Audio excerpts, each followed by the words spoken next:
요한계시록 강의 15번째 시간이면서 오늘은 이제 지난 시간과 연결시켜서요 8절부터 우리 5장의 마지막 14절까지 함께 보는 시간인데요. 4장 5장은 우리가 이제 그렇게 느끼지 못할 수도 있지만 하늘에서 드려지는 예배의 광경 또 찬양의 모습이 이 4장 5장에서 드려지고 있는 겁니다. 그런데 우리가 이것을 지금 소리 없이 글로 이렇게 읽으니까 이렇게 말하는구나 이렇게 생각하지만 이것은 예배하는 모습입니다. 그리고 찬양하는 모습입니다. 특별히 4장에서는 창조주 하나님을 찬양하죠. 창조자에 대한 찬양이 있고요. 5장에서는 이제 어린 양 구속자이신 이 예수님을 찬양하고 있습니다. 하나님만이 아니라 즉 보좌에 앉으신 성부 하나님만이 아니라 그 보좌 옆에 서 계신 성자이신 예수님에게도 역시 동일한 찬양을 드리고 있는 모습을 우리가 봅니다. 이것은 동일한 예배를 올리고 있다라는 것도 같습니다. 세 번의 찬양이 소개되어져 있습니다. 9절에서부터 이 찬양하는 범위가 있는데요. 네 생물과 24장로, 또 12절로 오면 천사들, 13절에 하면 모든 피조물들이 함께 찬양하는 것으로 하늘에서의 찬양이 어떻게 이루어지는가, 그 예배가 어떻게 이루어지는가를 우리에게 보여주고 있죠. 먼저 24장로와 네 생물이 찬양을 시작하고 노래하고 그 다음 천사들이 큰 음성으로 예수님께서 왜 찬양받아야 하는지를 큰 소리로 노래합니다. 그 다음 모든 피조물들이 하나님 앞에 나와 예배하고 또 그것들을 찬양하는 것을 우리에게 보여주죠. 우리가 이 5장, 6장부터가 이제 그 두루마리를 떼면서 일어나는 일입니다. 그런데 이 5장에서 중요하게 여겨야 할 우리가 지난주에 보지 못했던 이제 오늘까지 보려고 하는 중요한 이 두 번째 키워드는 예수님께서는 왜 찬양받으실 만한 분이신가 라는 겁니다. 전통적으로 이 개혁교회는 삼위일체를 믿었고 신앙으로 고백했습니다. 그런데 삼위일체는 성경에 그 단어가 없습니다. 그리고 삼위일체라는 것은 우리가 만들어낸 것이 아니라 하나님의 지식을 우리에게 성령님의 조명을 통해 성경의 말씀을 창세기에서부터 계시록까지 그 조명 아래 쭉 읽고 그 뜻을 묵상하다 보면 자연스럽게 우리도 모르게 탁 걸리는 그러한 은혜이며 진리 중 하나가 이 삼위일체입니다. 성부, 성자, 성령이 삼위로 계시고 이 분이 하나이신 하나님이시다라고 말씀하는 이것을 이해하지 못합니다. 그런데 오늘 본문에 보면 분명 보좌에 앉으신 성부를 찬양함과 동시에 그 옆에 어린 양의 모습으로 서 계시는 성자를 동일하게 찬양하는 것을 우리가 보게 되죠. 즉 하늘의 예배에서 예배를 받으시고 찬송을 받으시는 분이 성부 하나님뿐만 아니라 성자 예수님도 그 동일한 찬양과 예배를 받고 계시는 것을 오늘 우리에게 보여줍니다. 그래서 이 4장과 5장, 특별히 5장의 8절부터의 주 내용을 보면 예수님께서 왜 찬양받으실 만한 분인가? 왜 우리가 예수님을 삼위일체 하나님이라고 부르며 우리의 구세주이신 예수님을 하나님이라고 하는가를 알 수 있죠. 그리고 이것을 알면요, 왜 이 땅에 많은 자기가 성령이라고 또 자기 스스로 예수님이라고 말하는 사람들의 그 말이 얼마나 허무맹랑한 말인가, 성경적 지지를 하나도 받지 못하는, 왜 그들은 우리의 구속자나 예수님이 되지 못하는가를 또 분명히 알 수 있습니다. 예수님께서 찬양받으시기에 합당하신 이유 첫 번째는요, 임봉된 책을 취하시기에 합당하신 유일한 분이기 때문입니다. 두루마리 책은 기본적으로 6장부터 시작되는 16장까지 이 10장에 걸쳐서 계속해서 일어나는 하나님의 심판의 출발입니다. 그런데 우리가 지난주에 본 것처럼 이 출발은 멸망시키는 것이 아니라 이것을 통해 지금 가짜 보호자로 상징되는 로마, 특별히 도미티아누스 황제의 그 박해 속에서 고통과 어려움을 당하는 이 초기 그리스도인들의 삶의 영적인 자유함, 그것에 대한 출발이라고 우리가 말씀을 함께 나누었습니다. 즉, 임봉이 떼지지 않으면 아무런 변화가 일어나지 않습니다. 그 국가는 여전히 믿음을 핍박할 것이고 하나님을 부인하게 할 것이고 황제가 하나님인 것처럼 여전히 할 것이고, 성도들은 그 아래에서 계속해서 고통받고 벗어나거나 헤어나거나 상황이 나아질 수 없을 만한 그 고통 속에 계속 들어가 있는 그 상태, 즉 희망이 없는 절대 권력의 누름 앞에 아무런 변화의 희망을 느끼지 못하고 그곳에 꽉 얽매여서 그 고통과 핍박 가운데 살아갈 수밖에 없는 겁니다. 임봉이 뗀다, 임봉이 떼어진다 라는 것은 하나님의 심판이 시작된다는 것인데, 그것은 다 죽이는 멸망이 아니라 그것을 통해 핍박받는 당신의 백성들을 해방시키시고 일어나게 하시고 위로하시고 구원해 주시는 출발이 임봉을 떼는 일입니다. 그런데 문제는 온전한 권위의 상징인 보호자에 앉으신 성부 하나님의 오른손에 들려있는 그 임봉된 두루마리를 받아서 뗄 수 있는 사람이 없었습니다. 누가 뗄 수 있을 것인가? 감히 누가 그 권능의 오른손에 있는 저 두루마리를 받을 자가 누구이고 성부 하나님께서 봉해 놓으신 저 인을 뗄 자가 누가 있는가?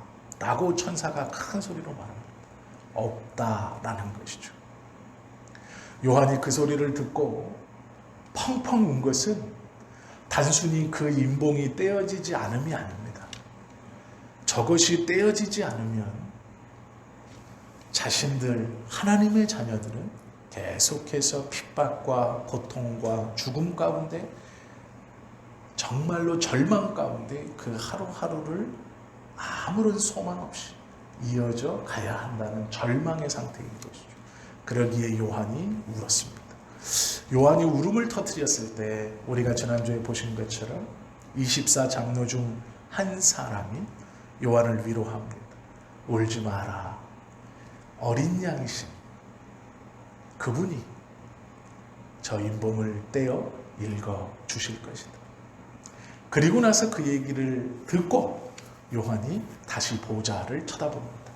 그런데 자기가 알고 있던 예수님과는 다른, 내가 젊어서 10대의 때 쫓아다녔던 그 예수님과는 다른, 너무나 권위가 있고 모든 것을 꿰뚫어 보시고 모든 것의 승리자가 되시는 그 영광의 모습을 하는 예수님이 어린 양의 모습으로 보좌 옆에 서 계신 것을 보게 됩니다.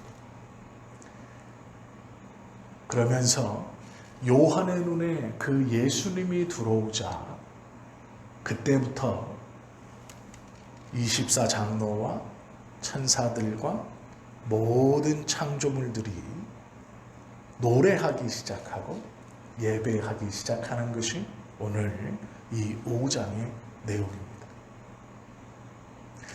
요한의 눈에 예수 그리스도가 보였을 때 그분의 영광을 어찌 설명할 수 없어. 자신이 알고 있는 유대인들의 수사를 사용해서 7개의 눈을 가지신 7개의 촛대 사이를 꾸미신 그 영광을 말로 표현할 수 없어 보좌에 계신 성부를 보석으로 비유한 것처럼 예수님의 그 존귀와 권능과 그 은혜와 그 위엄을 자신이 알고 있는 범접할 수 없는 어떠한 것으로 설명하기 시작한 것이 예수님의 외모입니다. 예수님의 외모가 그렇게 생겼다는 게 아니에요. 그것을 표현할 수 있는 방법이 그것밖에 없었다라는 것이죠. 그리고 나서 천사들이 노래합니다. 그리고 그 찬양과 그 예배를 성부 하나님과 예수님께서 받고 계시는, 어떻게 이것을 성부이신 하나님과 동등하게 받는가? 예수님께서 어떤 행동을 하시기 때문에 그런가? 성경은 그 내용을 분명히 얘기하고 있죠. 그분을 통해 하나님의 주권적인 역사, 즉 오른손에 담겨있는 이 인봉의 이야기들이 성취되기 때문에 찬양을 받으실 만한 하신 분이다라는 것이죠. 그리고 예수님은요, 그 순간에서도 그 이야기의 주인이신, 즉 주인공이신 성부 하나님도 침묵하고 계시고 예수님도 움직이지 않고 가만히 그 자리에 서 계십니다. 왜 그러냐면 주연이 아니라 조연을 빛나게 해 주시기 위해서입니다.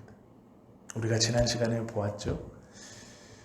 요한의 울음을 기다리셨다라는 거예요. 하나님의 구원 사역에 요한이 울기를 기다리셨다라는 거예요.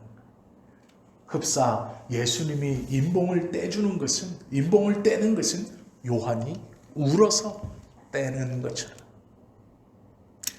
네가 내 백성들을 위해 울었구나. 그래 내가 이 인을 떼주겠다 라고 요한이 하나님의 구원의 역사에 어떠한 큰 것을 감당한 것처럼 그렇게 기록해 주시고 그렇게 상황을 우리에게 보여주십니다. 이 이야기도 마찬가지. 히브리서 11장 32절에 보면 우리가 몇 주 전에 함께 말씀을 보았던 발락의 이야기가 나옵니다. 히브리서의 믿음장에 보시면 발락이라는 사람을 믿음의 선조로 기록하고 있어요. 그런데 가만히 보십시오. 발락의 이야기에서 주인공은 사사기에 보면 발락이 아닙니다. 드보라예요.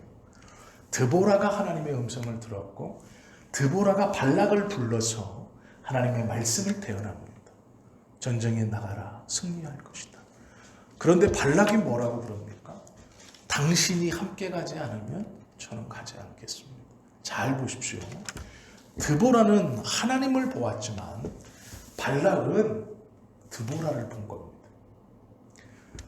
드보라는 하나님을 보고 발락은 사람을 보았습니다.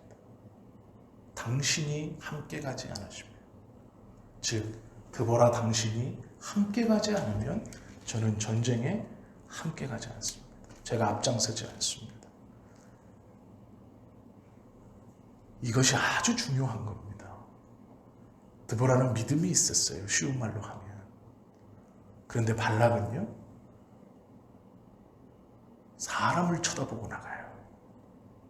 그래서 드보라가 그랬죠.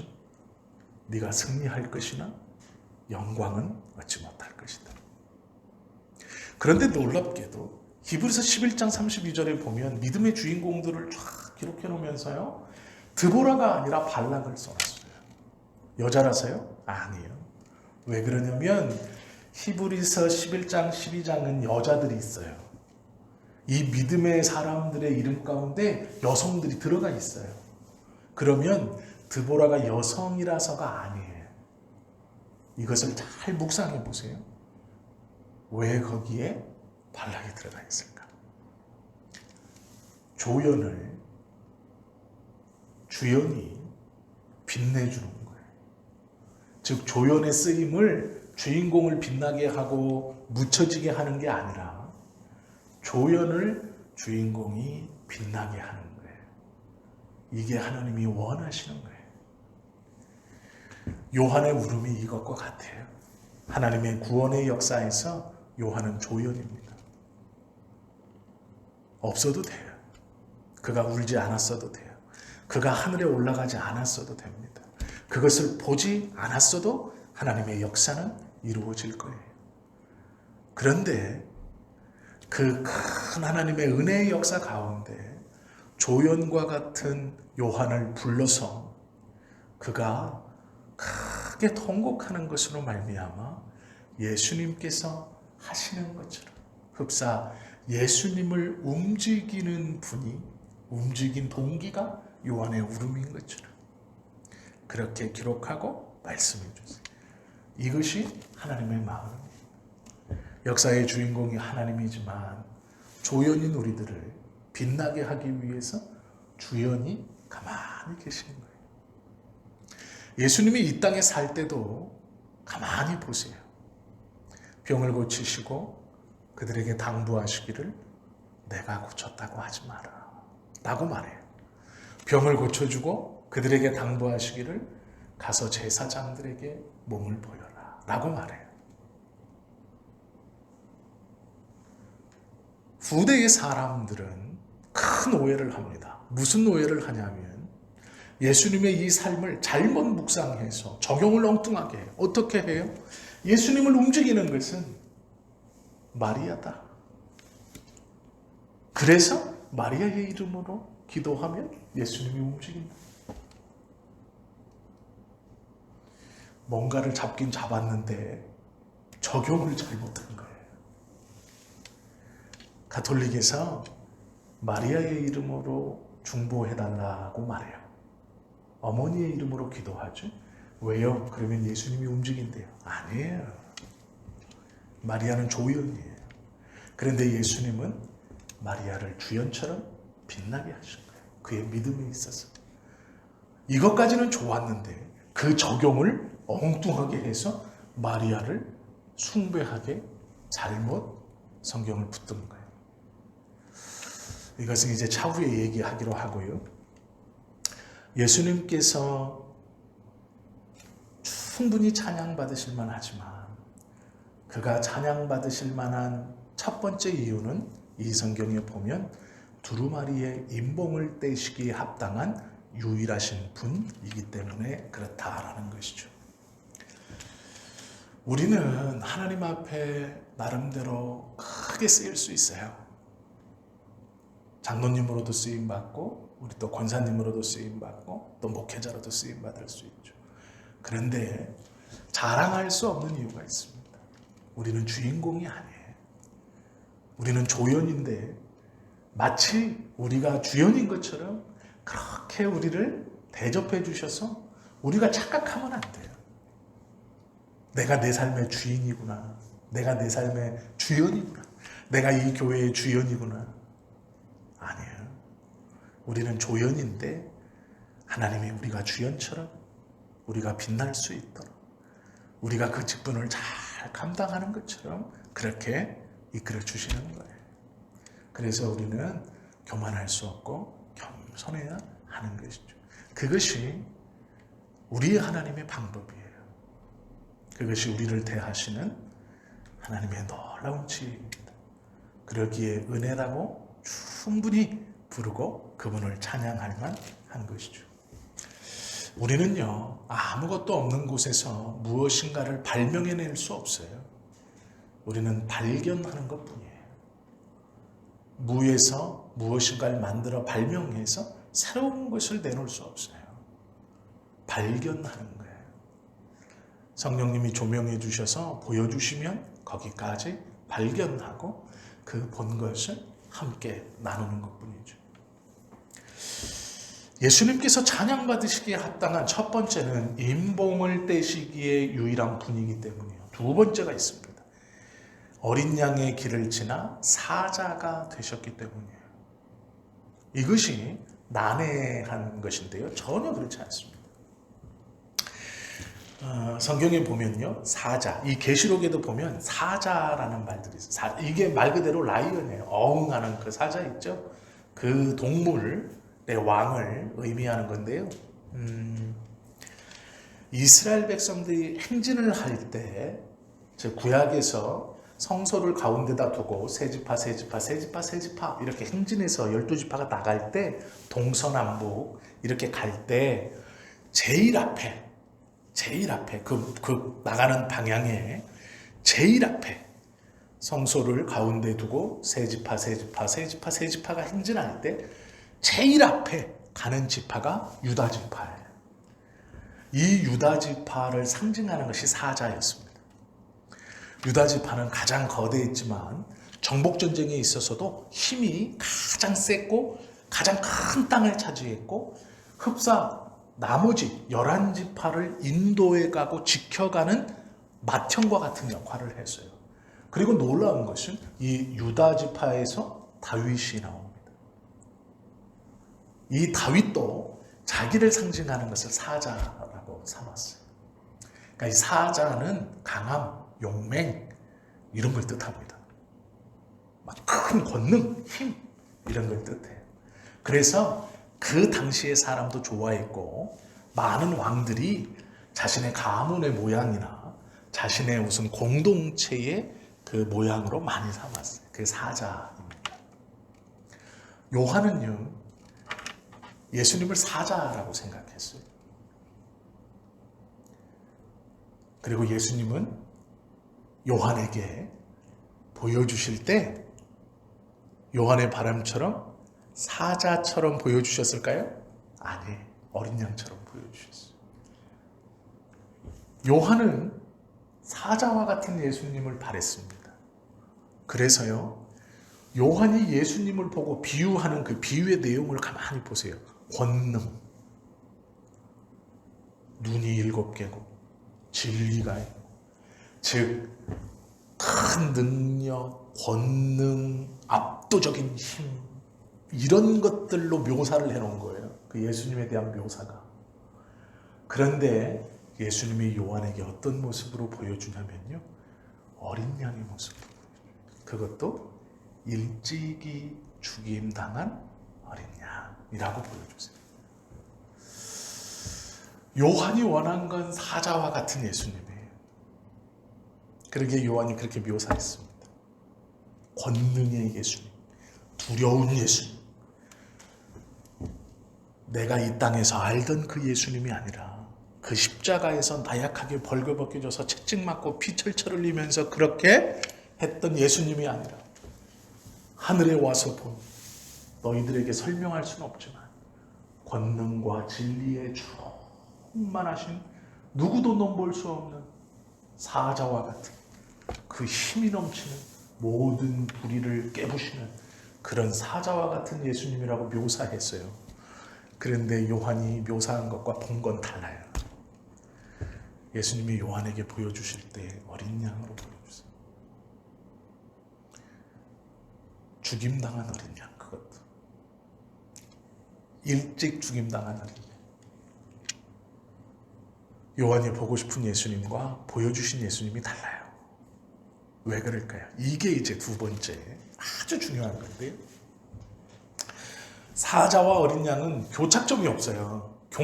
연결되어질 수가 없어요. 사자는 권능이고 어린 양은 패배인데 이것이 연결되지 않아요. 그런데 참 놀라운 것은요, 그 하늘의 예배에서 요한에게 보여주시는데 예수님이 자기를 어린 양으로, 또 천사들도 그 예수님을 노래할 때 어린 양으로 노래해요.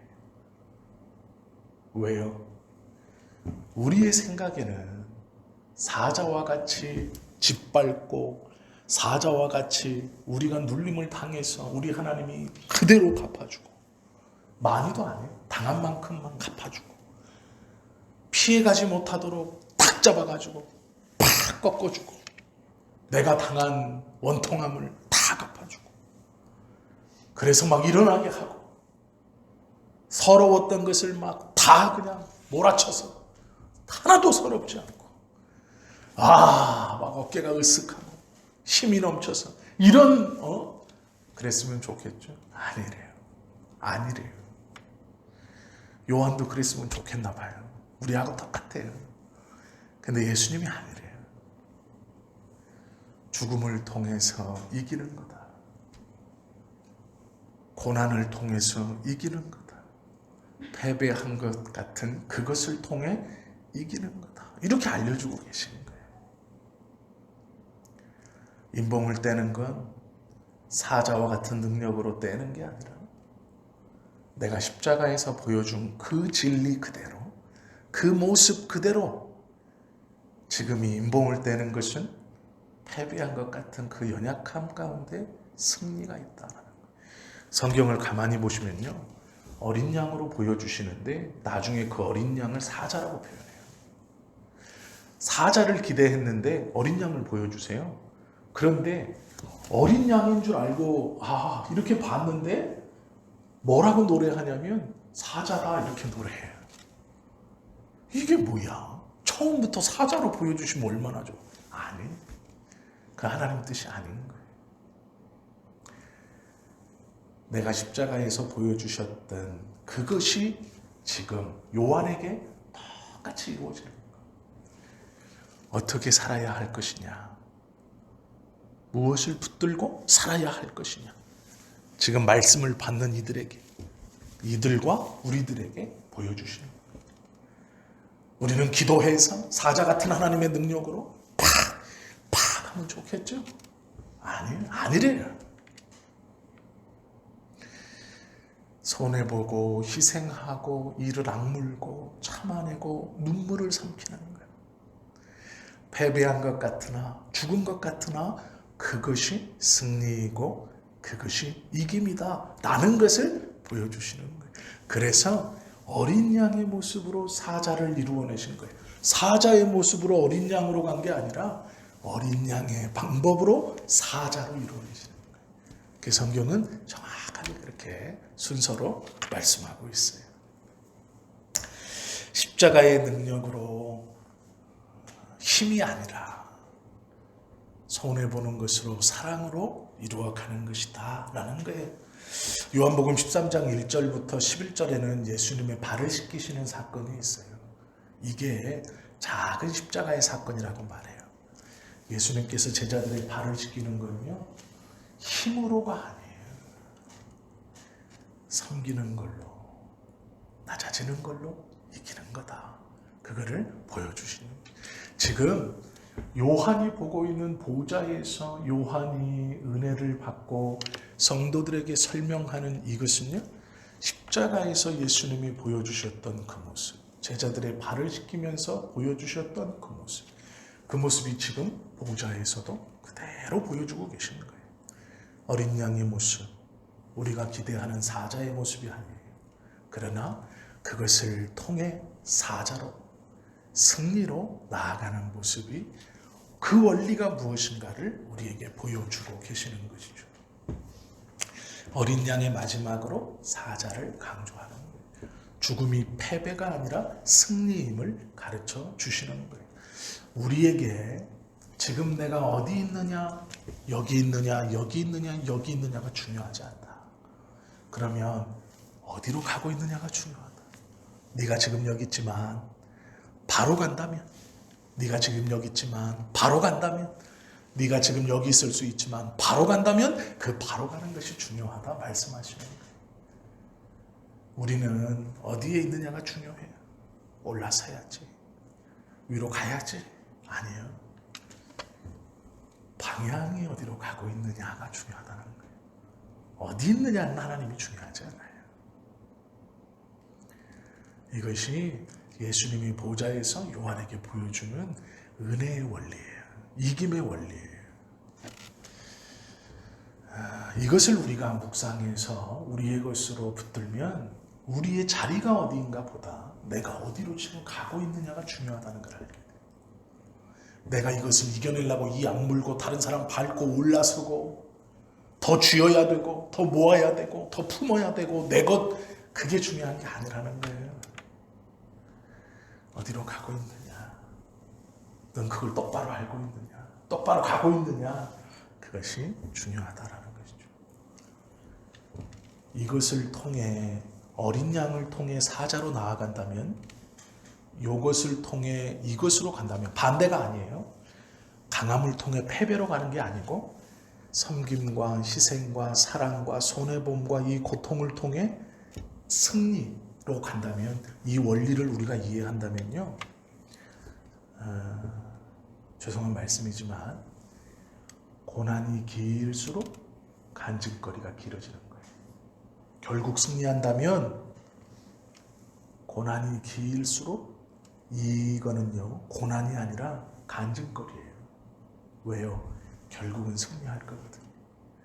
어린 양의 모습으로 그 죽음을 통해 승리를 이루어내신 예수님께서 보좌에서 요한에게 또 그 성도들에게 우리에게 깨닫게 해주시는 이 원리를 우리가 이해한다면 나의 삶의 고난이 길수록 이것은 고난이 아니라 간증거리입니다. 결국은 승리할 것이기 때문에. 이 원리가 무엇인지 안다면 우리의 삶에서 불평과 불만과 눈물이 아니라 간증의 이야기들을 하나하나 지금 쌓아가고 있는 거예요. 나중에 웃으면서 예수님과 함께 그 믿음의 사람들과 함께 승리한 그곳에서 우리의 간증의 이야기들, 믿음으로 이겨가는 그 이야기들, 그 날줄과 들줄을 하나하나 지금 우리가 쌓아가고 담아가고 있는 거죠.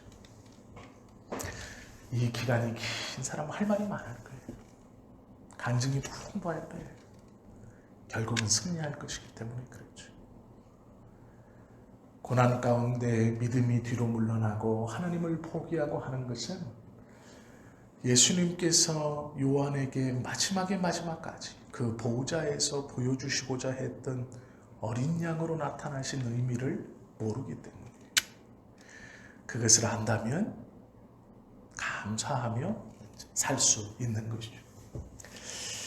역설의 방식, 패배한 것 같으나 승리하는 길, 그것을 보여주시는 것이 5장까지예요. 오늘 우리가 5장까지 이렇게 보았는데, 다음 이제 금요일에는 6장을 볼 텐데, 5장까지 보면서요, 꼭 기억해야 될 몇 가지가 있어요. 첫째는 인봉을 뗄 자는 예수님밖에 없다라는 거예요. 권능의 오른손에 있는 그것을 받아 떼어낼 자는 예수님밖에 없다. 그러나 그 예수님은 사자의 모습으로 요한에게 보여주지 않고 일찍 죽임을 당한 어린 양의 모습으로 요한에게 보여주셨다. 그것이 우리에게 무엇을 의미하는가? 우리는 이것을 깊이 묵상하고 이 은혜를 꼭 붙들 수 있어야 됩니다. 그 뜻이 무엇인가? 요한뿐만 아니라 초대교회 성도들은 이 뜻이 무엇인지 알았어요. 예수님이 왜 일찍 죽임을 당하신 어린 양의 모습으로 요한에게 보여줬고 우리에게 그렇게 나타났다고 써서 주는지를 그들은 알았어요. 그렇기 때문에 그들은 이 신앙을 포기하지 않고 붙들고 지금까지 믿음의 대를 우리에게로 잘 전수시켜 준 겁니다. 또 우리도 이 말씀의 은혜를 다 붙들고 우리의 믿음의 후손들에게 이 믿음을 잘 전달해 줘야 될 책임이 있는 거예요. 그저 성경에서 하나님 믿으니까 그냥 참으세요, 그냥 감사하세요, 그냥 손해보세요, 앞뒤 없고 덮어놓고 그냥 그렇게 하시면 돼요. 아니에요. 우리가 그렇게 할 수 있는 이유는 예수님께서 그렇게 보여주시고 그렇게 살았기 때문이에요. 그러기에 우리도 그 예수님의 그 방향, 그 모습을 쫓아서 그대로 살아가는 거예요. 이게 성도의 삶이거든요. 그러면 지금 우리가 처한 모든 환경이나 여건적인 나를 힘들게 하는 이것이 나를 죽이는 것이 아니고 결국은 간증거리이고 이야기거리이고 이곳에서 내가 하나님의 뜻을 끝까지 붙들고 인내하고 우리의 삶의 방향을 제대로 걸어간다면 결국 승리하는 곳으로 간다라는 것이죠. 우리는 무언가를 더 가져야 이기는 것이 아니라 놓아야 이기는 것이고 죽어야 이기는 것이다 라는, 그래야 주님이 개입하시고 주님이 보증해 주신 공간이 생기는 거예요. 그렇게 악착같이 아닙니다. 우리는 세상의 사람들과 같이 그렇게 악착같이 살 필요 없어요. 그리스도인은 그렇게 살아가는 사람들이 아니에요. 부지런하고 열심히는 살아가야 하지만 그것이 목적이 아니기에, 우리는 올라가는 것이 목적이 아니고 바른 방향으로 나아가는 것이 목적이기 때문에 무엇이 더 중요한가를 알아야죠. 찬양받기에 합당하신 예수님께 그분이 우리에게 보여주신 그 삶의 태도와 원하시는 삶의 모양, 그것들을 무엇인지 알고 거짓 보좌가 주는, 그들이 보여주는 힘, 그들이 보여주는 능력, 그들이 보여주고자 하는 권위, 그러면서 우리를 살살살살 꼬시면서 너도 이렇게 하면 가질 수 있어. 아니야, 그렇지 않아요. 그것은 우리에게 아무런 유혹거리가 되지 못한다는 것을 기억하셔야 돼요. 양을 통한 사자의 길을 우리 예수님이 보여주셨어요. 우리도 이 은혜를 꼭 붙들고 예수님처럼 살아가는, 그래서 요한이 본 그 보좌 앞에 우리가 섰을 때 우리도요, 요한처럼 사자의 예수님이 아니라 어린 양의 예수님을 볼 수 있는, 그리고 한 번에 요한처럼 사자인 예수님 어딨나 찾는 거 말고, 우리는 말씀을 이미 배웠으니까 어린 양의 모습으로 서 계시는 그 예수님을 단번에 알아볼 수 있는 그런 삶을 살아가고, 또 주님이 나처럼 살았구나 이렇게 칭찬해 주실 수 있는 그런 삶을 살 수 있기를 예수님의 이름으로 축원합니다. 기도하겠습니다.